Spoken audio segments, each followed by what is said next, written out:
Hey y'all, before I jump into the topic of this video, I want to start off with a disclaimer and just say that this video originally started off completely different and it was filmed months ago.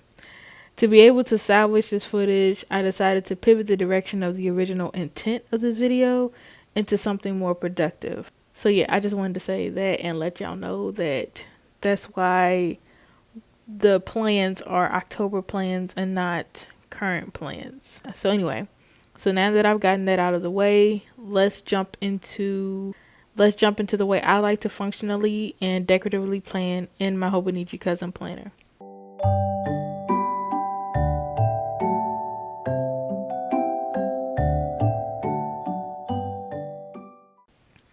So first off, I used to be able to just grab a bunch of sticker scraps and come up with a spread, and I don't want to work harder, I want to work smarter. So I kind of pieced together, out of all the monthly kits I've released in the shop, I've kind of pieced together somewhat of a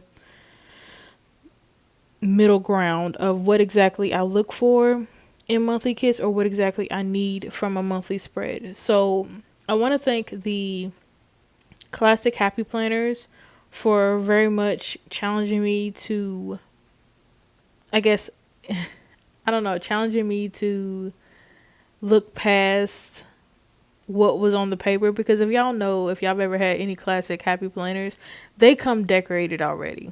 And I hate this, but I love it at the same time. But their layout encourages me to kind of take what's on the page and make it my own. So I am very much appreciative to the Classic Happy Planner for just breaking down that barrier and allowing me to think more creatively and productively in my planning style. So when I created this kit that you're seeing me use, I very much thought, okay, I love washi, but I don't want it to overtake the spread. So I only put like 2 strips of washi that I can cut down or use in its entirety throughout the spread. And I have my date numbers because I absolutely love date numbers. I for some reason I just have an aversion to what is printed on the page. So with the Hobonichi Cousin planner, as you can see, it's very generic. There are some colored parts to it, and while I really wish they wouldn't do that, I understand that maybe there's a purpose in it being that way. And I very well could have made stickers to cover the portions that were colored over with the numbers, but I didn't, because it wasn't that serious to me. But so I also included certain keywords or certain phrases that I use throughout the month that I like to notate, like payday, bill due, appointments, if there's any flights, which I don't fly often, and I hate those stickers because I'd rather drive if I need to go somewhere, and flights are only last resort.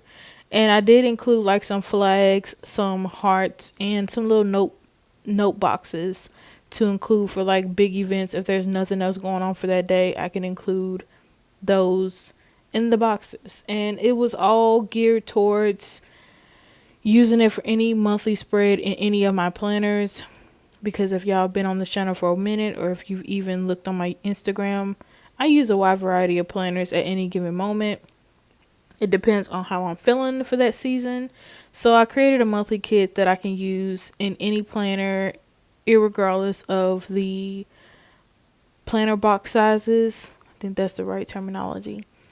So I don't want to, advertise this kit so much because it's actually not in the shop right now, because I have officially gone back to my bullet journal. So like I said, I move around with planners a lot, and I always end up, crazily enough, back in my bullet journal because it does it for me.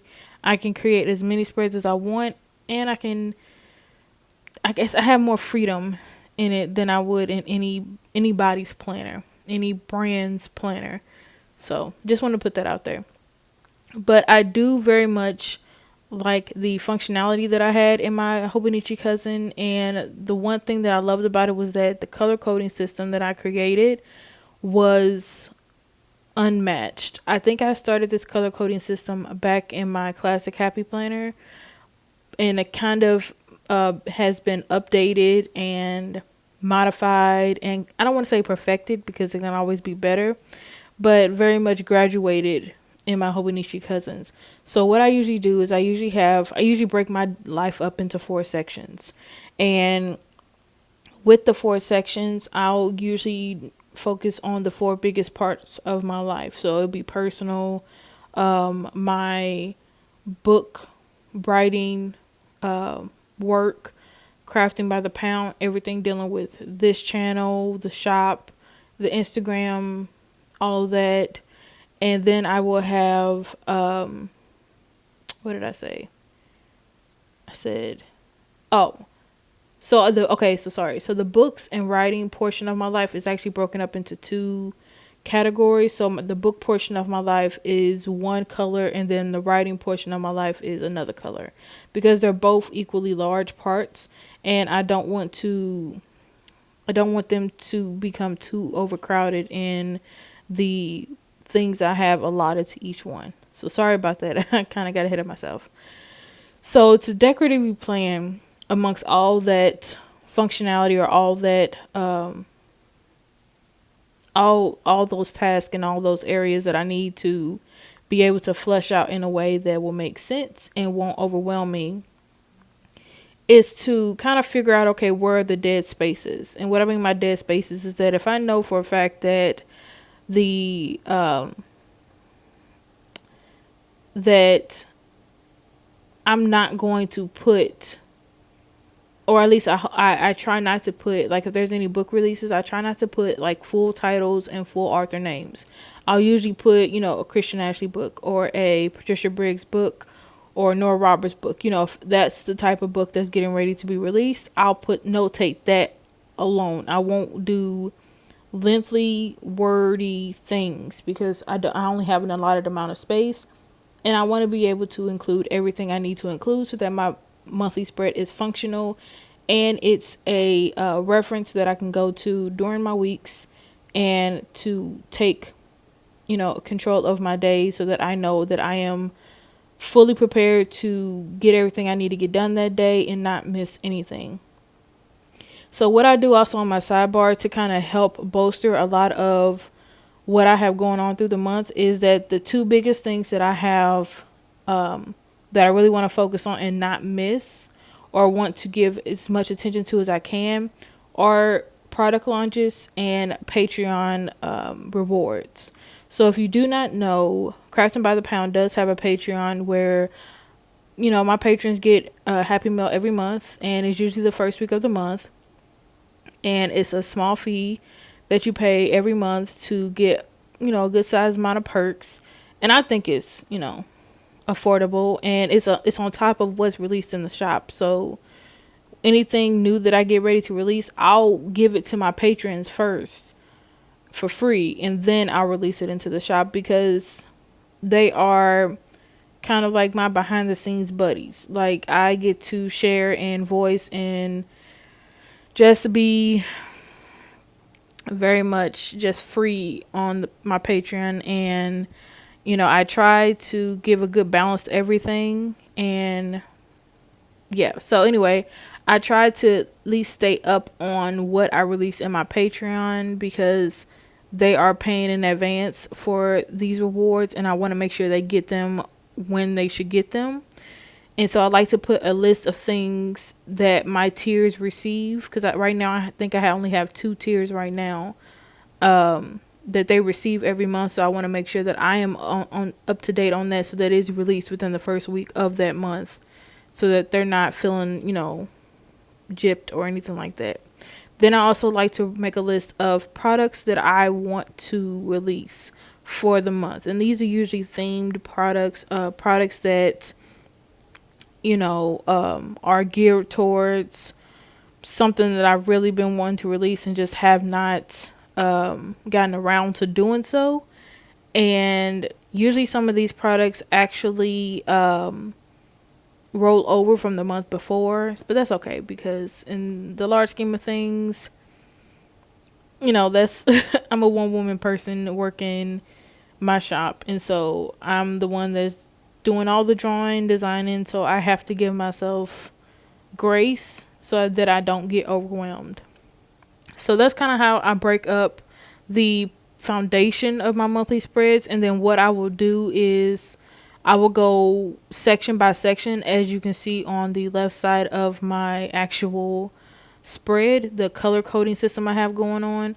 I'll go through each of those areas and kind of put everything for those areas on the planner, and then once I'm all finished, I can see what days or what areas I still have available, because at this point, especially for the month of October, which is weird, I was starting my graduate program, and I definitely needed to see what parts of my week would be overrun with tasks or with dates that I needed to focus on, deadlines, stuff like that.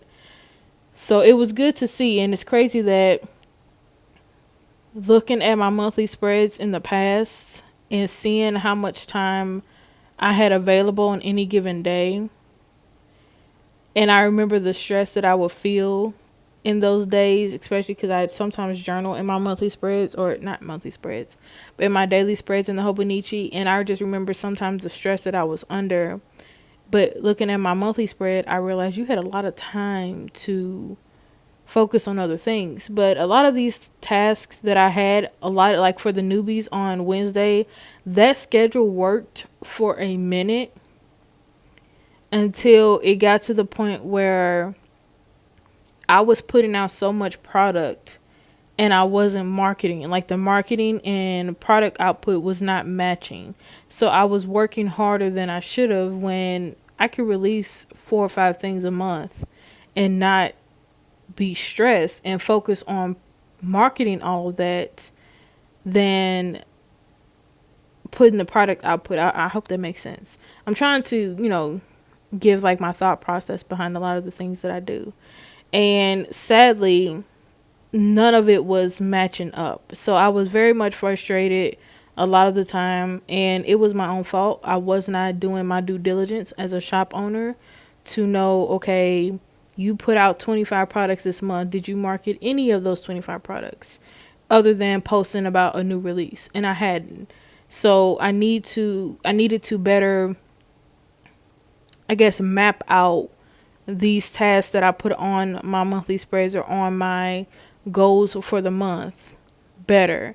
And that kind of pushed me, that was more or less what pushed me to go with bullet journaling, because I can create a spread to effectively map out my tasks so I can know, okay, at what point do I need to do this task for this product launch and stuff like that. And it's so much, I'm less stressed now about crafting by the pound stuff, not just because I moved over to a bullet journal, but because of all this footwork I did in the prelims.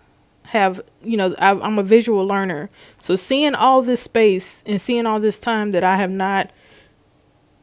could have allotted to crafting by the pound stuff, and knowing that I didn't use that time, let me know I was burning myself out every new release or every product launch.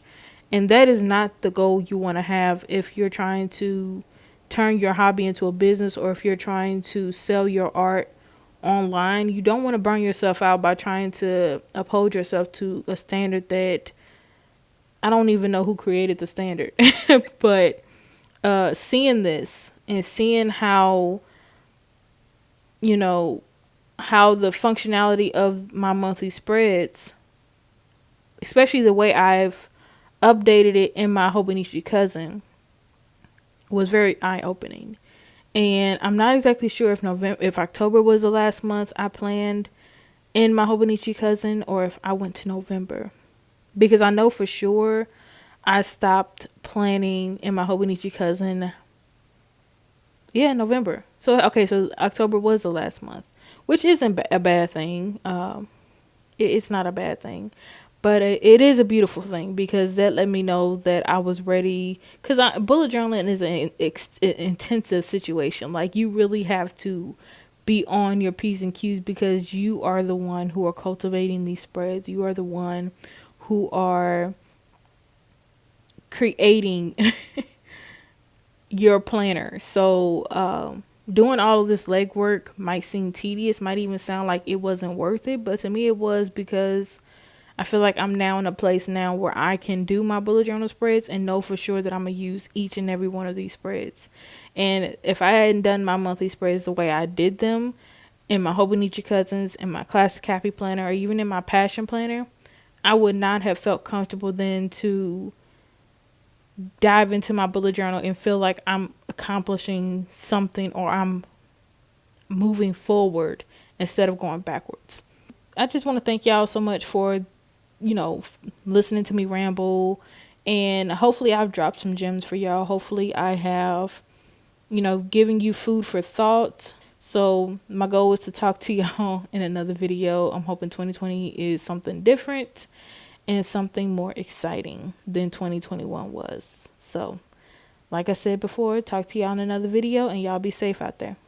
Bye.